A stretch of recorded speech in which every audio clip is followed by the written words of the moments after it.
Thank you. Thank you very much. Well, it's called Chastity, and it's about, I guess, a girl, today's girl, and what today's girl has to go through, and kind of like in looking for her identity. I hate to give a synopsis on a story, personally, because if you gave a synopsis on Romeo and Juliet, it would sound very dull and very boring. The story deals with today's contemporary girl. It deals primarily with the psychological and social problems that exist with today's contemporary.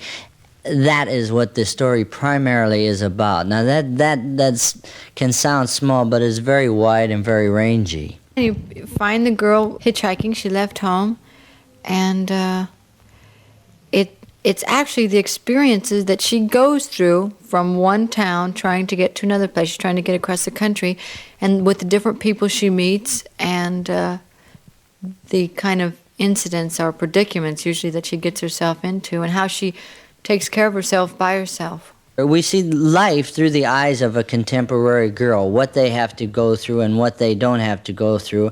And hopefully I'm trying to point out that today's girl's life is not a bed of roses. In Chastity's case, the main theme, the main plot is Chastity, as many contemporary girls, continually make a circle. They go around in a circle, and we call it spinning wheels. They go absolutely nowhere, and this can take a year to go in one complete circle and acquire a lot of what I call psychological scars. These scars stay with a young girl after she gets married later on in life, and then she must cope with them, depending on what she gets involved with. Some girls get involved with free sex. Some get involved with homosexuality. Some get involved with drugs. They get involved with everything today. These accumulate scars. When they're old enough to realize what happened, and when they get out of this circle, is very awesome. That basically is what the movie is about. She knows that she doesn't want to be like her parents, but she really doesn't want to be like an all-out hippie, you know. But she wants to find the happy medium, but it's kind of hard because she doesn't really have anybody to help her, and she's trying to do it by herself, and she really doesn't know what she's doing, you know. So she's just trying everything. Barbara London and Steve Whitaker, they've never really done anything big before. Steve was in a picture with Marlon Brando. Steve plays a boy that's about 25, 26, I guess, and he's working his way through law school when Chastity meets him, and he's a parking lot attendant, and they kind of strike up a friendship. And Chastity finds herself down in Tijuana. She really thought she wanted to go there, and she kind of got there, and she had cold feet, but she's the type of girl that will do anything, you know, because she doesn't want to, if she's bluffed into something, she'll do it, you know. But she goes down there, and she meets Barbara, and Barbara is the madam of a house. And it's pretty interesting. I mean, it's not really very trite. It's something that's really plausible and could happen.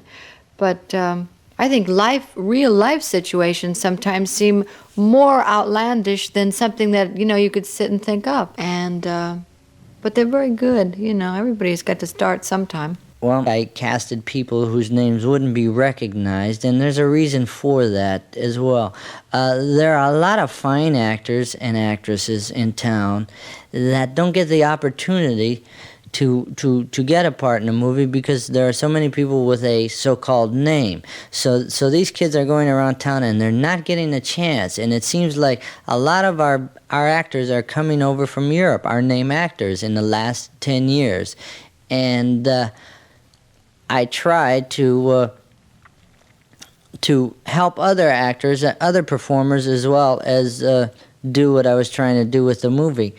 So I wasn't particularly interested in names. Names don't mean anything to me. It's whether I believe the person on the screen. And I think I'm almost positive the public's the same way.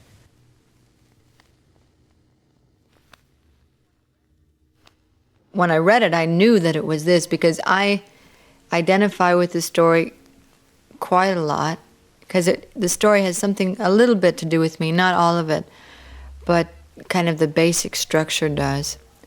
And if you go down Sunset Boulevard and you see all the girls hitchhiking, you know that it's for right now, it's for our time, because it's not something that someone would say, oh, that's ridiculous, it'll never happen, or it doesn't exist, because it does, you know. And like the other day, it's really weird. We were driving down the street, and I saw this girl hitchhiking, and I saw this man, about 35, I guess, pick her up. And I thought, what's going to happen now? You know, now they're getting in the car. Neither one of them talked. I could only see them for a block. And I thought, what's going to happen? You know, nothing maybe, or a whole experience or whole life could open up from that one little thing. Yeah, there's lots of them, really. People think that it's kind of funny, and especially with Sonny and I doing it, because they think of us as like rock and roll stars, which that's what we started on, but then everybody grows up, and we've grown up too, you know, but you've got to start from somewhere. And now Sonny, I think he's a very talented writer, but we'll see what happens, you know, with the film. Yeah, there was, but to actively produce a movie, for me anyway, I thought that I should devote all my energy and time specifically to producing, and doing that and acting, I couldn't handle them both. I would like to someday act, but right now it was more important to see that the product was completed properly and done right. So I had to eliminate myself from the performing part of the picture. Thank you. Thank you very much.